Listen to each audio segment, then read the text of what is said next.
ہر قسم کے روحانی جسمانی مسائل اور وظائف کے لیے پیر اقبال قریشی چینل کو سبسکرائب کریں۔ نحمدہ ونصلی ونسلم علی رسولہ الکریم، اما بعد فاعوذ باللہ من الشیطان الرجیم، بسم اللہ الرحمن الرحیم۔ رمضان المبارک کی 29ویں تاریخ کا ایک بہت خاص عمل دے رہا ہوں، اور یہ چونکہ طاق راتوں میں سے ہے اور لیلۃ القدر کا غالب گمان بھی ہو سکتا ہے کہ 29ویں شب لیلۃ القدر کی ہو۔ اس میں آپ ایک مختصر عمل کر لیں، اللہ آپ کی کایاں پلٹ دے گا، آپ کی زندگی میں انقلاب لے آئے گا۔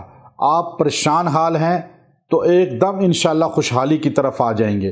آپ تنگ دست ہیں، فراخی رزق کی طرف آ جائیں گے۔ آپ مقروض ہیں، قرض کی خلاصی کے اسباب یوں نظر آنے شروع ہو جائیں گے۔ اگر بے اولاد ہیں، اللہ اولاد صالحہ کی امید لگوا دے گا، اور اگر آپ کے شادیوں میں بچوں کے یا آپ کے مسائل ہیں، اللہ اس کا اسباب پیدا فرما دے گا۔ یعنی بیماری سے شفا کی طرف اور ہر پریشانی آفت سے، جن جادو کے وار سے اللہ آپ کو نکال کر خوشحالی کی طرف لے آئے گا۔ جس مقصد کے لیے آپ یہ عمل کریں گے، اس لیے کہ طاق رات ہے، اور آپ دل سے خشوع خضوع کے ساتھ دعا کریں، اللہ سے مانگیں، اور اللہ آپ کی فریاد سنے گا۔ لوگ سوچتے ہیں کہ یہ قرآنی الفاظ ہمیں بتاتے ہیں اور یہ فلاں ڈیز میں پڑھیں، فلاں رات کو پڑھیں، تو کیا ان کی کوئی سند ہے کہ اس کو پڑھنا چاہیے ان دنوں میں؟ یہ دلیل ہے؟ ویسے ہی بغیر دلیل کے بتا رہے ہیں۔ ذہن میں رکھ لیں، دلیل اس چیز کی ہوتی ہے، اگر میں آپ کو منتر بتاؤں، اگر میں آپ کو ادھر ادھر کی کہانیاں سناؤں، اگر میں آپ کو کچھ اور انسانوں کی لکھی ہوئی کتابوں میں سے واقعات سنا کے آپ کو کہوں یہ پڑھو، وہ الفاظ جن کا معنی نہ پتہ ہو، جس میں شرک ہو، جس میں کفریات ہوں، ان کے لیے تو آپ دلیل پوچھیں تو بات بنتی ہے، پھر آپ کا ایمان مضبوط ہے۔ لیکن جب میں آپ کو صرف قرآنی الفاظ بتا رہا ہوں، اور آگے کس ٹائم پڑھنا ہے، وہ معالج جو ہوتا ہے، جو اس فیلڈ میں ماہر ہوتا ہے، وہ اس میں آپ کی جسم کی اور آپ کے معاشرے کی بیماریوں کو دیکھ کر وہ بتاتا ہے کہ جی آپ نے اس لمحے یہ پڑھنا ہے۔ جیسے صحابی نے سانپ کے ڈسے ہوئے پر سورہ فاتحہ پڑھی، نہ ان کو حضور علیہ السلام نے کہا کہ ایسا کرنا ہے، نہ انہوں نے کسی اور کتاب میں پڑھا، لیکن انہوں نے خود قرآن پڑھ کے اس سردار پہ پھونکا۔ تو بخاری شریف کی حدیث ہے کہ آپ علیہ السلام بھی خوش ہوئے، اور آپ نے فرمایا تم نے بہت اچھا کام کیا۔ چونکہ قرآن ہے، آپ جس وقت پڑھیں، جس چیز کے لیے پڑھیں، اللہ اس میں آپ کی مدد فرماتا ہے، شفا دیتا ہے۔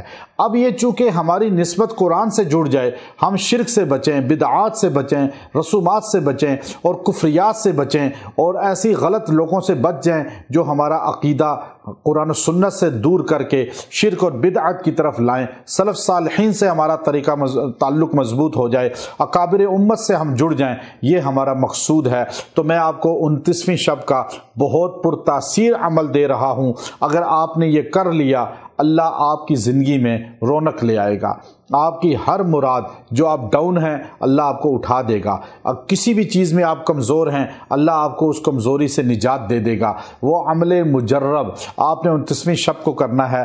رات کے ٹائم آپ نے 2 رکعت صلاۃ حاجت پڑھنے ہیں، اور اللہ کے حضور جو ہے صلاۃ حاجت پڑھنے کے بعد آپ نے خاموشی سے بیٹھ کر جو ہے بغیر کسی سے بات کیے اور خاموشی سے یکسوئی کے ساتھ آپ نے یہ آیت کریمہ پڑھنی ہے، ان اللہ علی کل شیء قدیر۔